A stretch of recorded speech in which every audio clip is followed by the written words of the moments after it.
Good morning, guys. Welcome to this Asynchronous Wednesday. We are going to go ahead and get started with what you guys need to get done for today.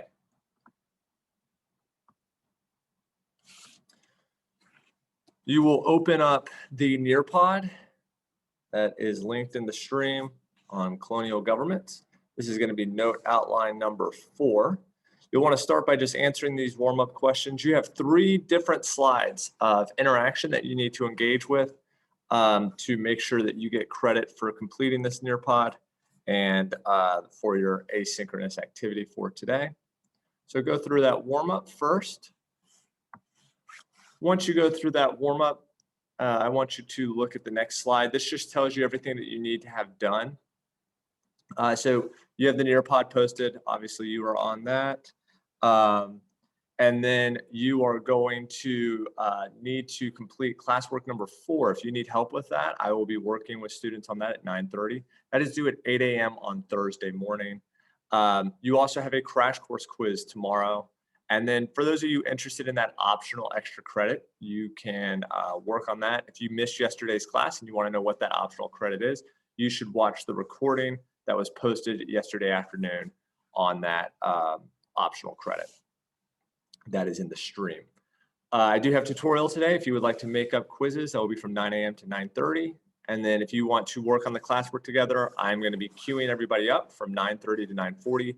We will start on that at 9:40. I will not allow people in late. You have crash course 4 and 5 on Thursday, and then quiz 1 on Friday. All right, let's go ahead and get started with these notes. The title of these notes is Colonial Governments and Relationship with England. So what we'll be looking at is the different government structures that were put into place. One thing to be thinking about through this is how similar and how different are these government structures compared to the government structures that we have today in the United States. Another thing to be thinking about is, does our government work? And did the government work back then for the people? Does the government work today for the people? And is there a difference between the government working and the government working for the people? All right. So first thing we need to talk about are the different types of governments that were going on during this time. There were 3 different types of colonies. The first was called the royal colony, and this is what most of the colonies were. You might know from like previous history classes, there were 13 colonies in total.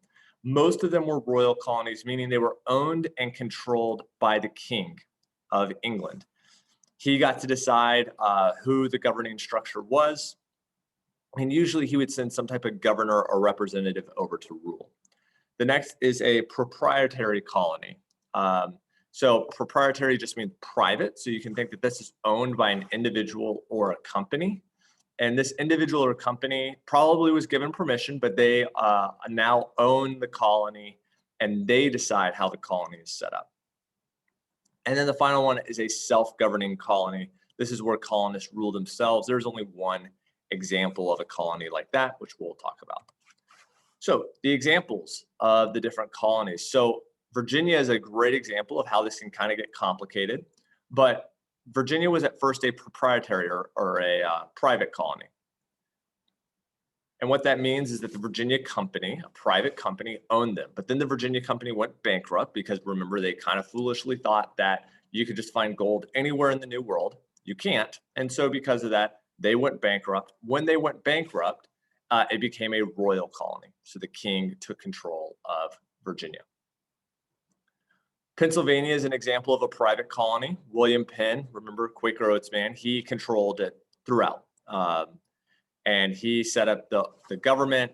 The king had no control really over Pennsylvania.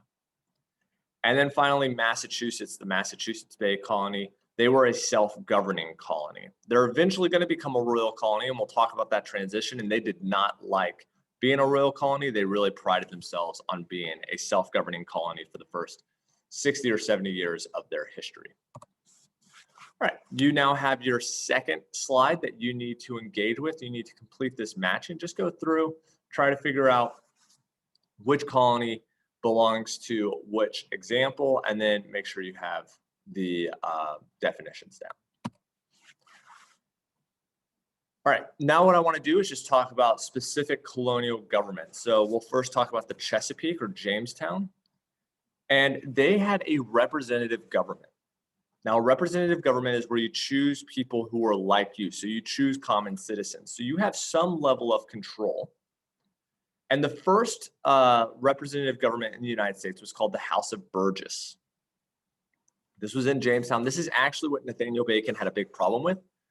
Now, very similar actually to maybe government officials today. While these are people who are normal people, quote unquote, like us, a lot of these people were very, very wealthy, very, very powerful. That was how they were able to get elected. They had a lot of influence and sway in the colony. So while this is a representative form of government, similar to today, it may have not been exactly mirroring what the population looked like. The House of Burgess made laws and raised taxes, but over the House of Burgess was a governor set up by the king. So while these guys did have a representative government, at the very top was a governor, the governor that is going to be going against Nathaniel Bacon was named William Berkeley, and that governor was set up by the king. So you have a governor on top set up by the king, and then you have the House of Burgess. You can think of this kind of like student government. So SGA, you guys elect your own officials, but you have an advisor over you who kind of guides what you can and can't do. So do you have freedom? Yes. Do you really have freedom? Not so much. All right, so let's then talk about New England. New England had a self-government, meaning that they did have actually a lot of freedom. So if we're talking about governments that had more control from the people in the colony, New England had much more control of its government than the House of Burgess did in Jamestown. They created this government through the Mayflower Compact, which was that signed document on the way over that agreed that they would follow a set of rules. And because of this, they had a lot of ownership over who would and wouldn't be their elected officials. So because of that, they had town hall meetings. And we have town hall meetings today. Well, this is a one-take thing, so that sneeze is just going in there. But the town hall meeting would be where the townspeople would get together and learn about their elected members and kind of what they were voting for.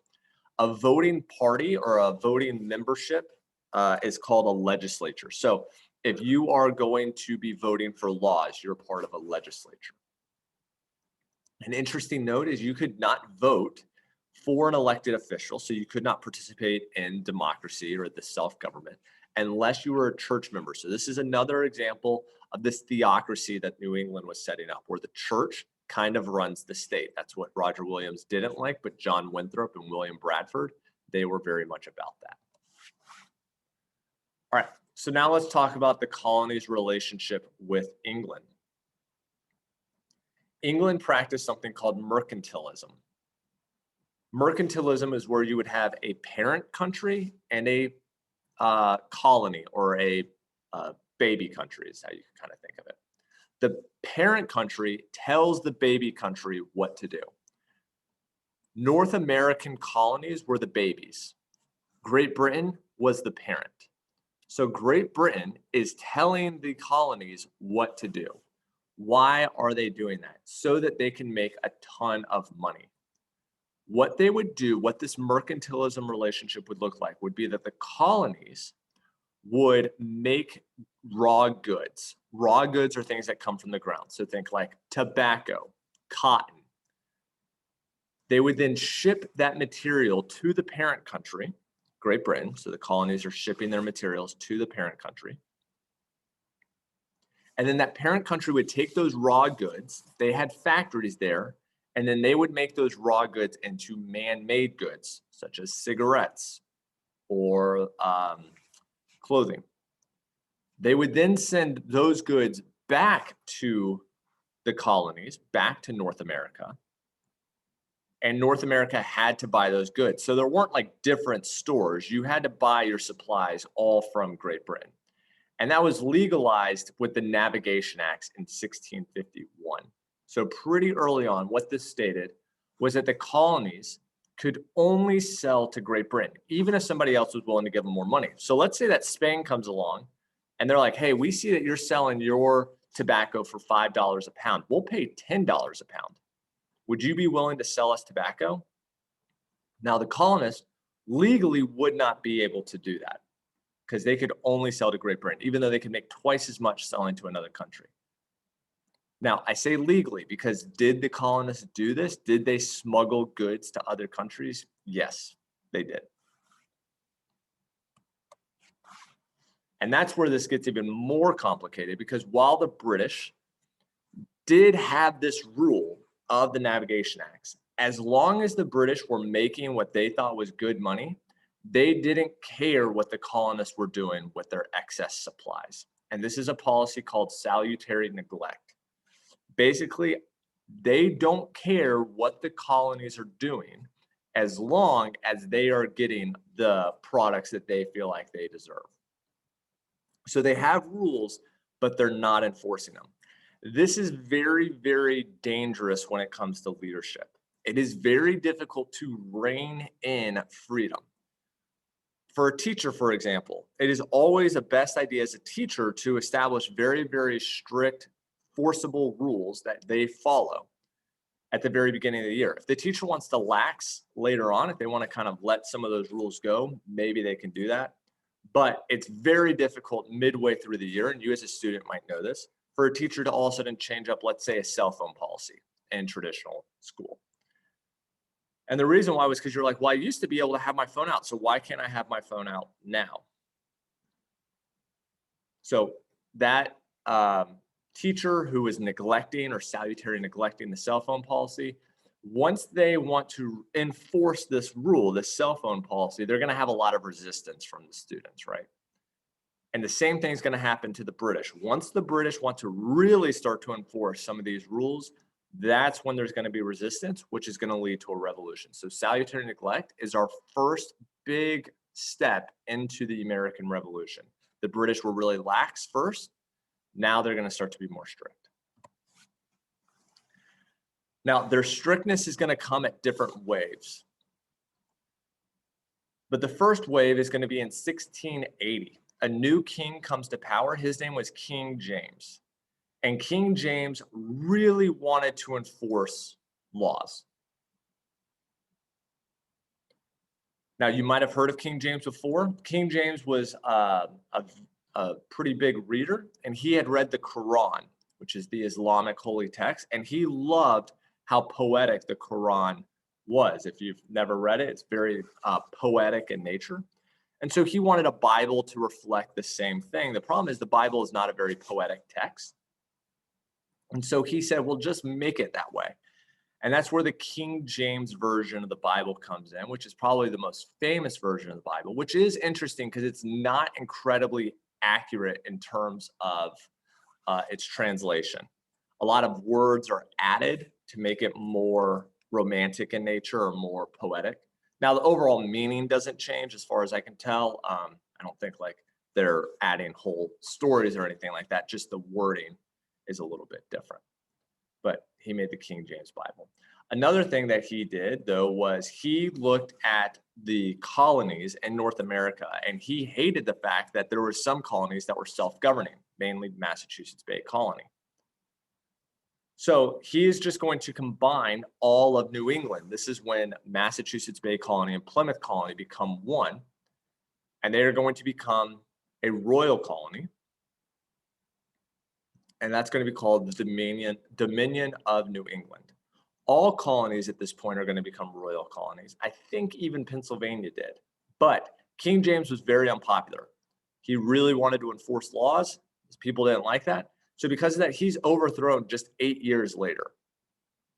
And most of the other colonies go back to being what they were. Like Pennsylvania goes back to being a private colony, except for Massachusetts. Massachusetts is not allowed to remain a self-governing colony and instead is made into a royal colony.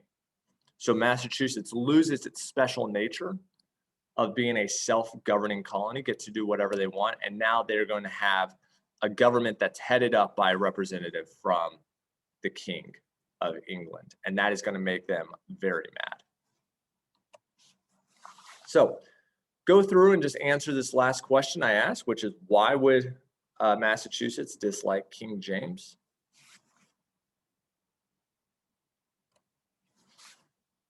And then finally, I just have a timeline of the relationship, because it is a little confusing, but it's very important to kind of note. So 1607, that's when Jamestown is first established, is 1680. Colonies have a lot of autonomy and rights. Each colony is kind of doing their own thing. Some are proprietary, some are self-governing, some are royal, most are royal. King James comes over and he takes away a lot of that autonomy. He combines different colonies like Plymouth and Massachusetts. 1688, King James is kicked out. That was called the Glorious Revolution. You must not be a very popular person if when you are removed from power, it's called a Glorious Revolution. Most colonies get a lot of their freedom back except for Massachusetts, which is going to cause a lot of frustration for Massachusetts. They wanted to remain self-governing. And again, this is where the birth of the American Revolution is going to come from Massachusetts and from New England. And a lot of that has to deal with this event. Even though it's 100 years later, there's frustration that they used to be a self-governing colony and now they can't. And with this new leadership, salutary neglect is going to be followed from 1700 to 1754. So we have rules on the books like the Navigation Acts, but no one's really following those rules. And that's notes. So hopefully this makes sense. If you have questions, let me know. Otherwise, make sure to complete your classwork. You got those crash courses done, and you have a good rest of your day.